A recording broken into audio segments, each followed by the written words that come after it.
All right, so which PCV valve do you get? There's a variety of them listed on our site. There are lots of options. Unfortunately, PCV valves are different depending on car, engine, blah, blah, and there is no consistency to draw a line in the sand and say, these cars get this one and these cars get that one. I know because I did a lot of research, obviously during the development of our catalog, but also Mark 8 PCV valves are being upgraded onto Mark 7 engines.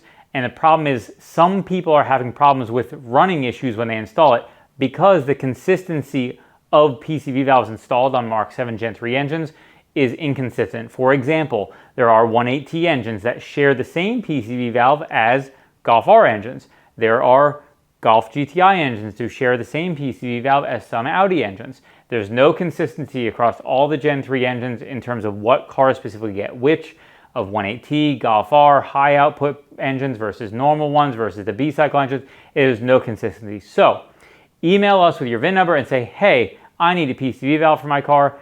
Send me a link to the correct one for my car, and someone here will do that for you. Shoptap.com. We'll do it for you. Email us. Bye.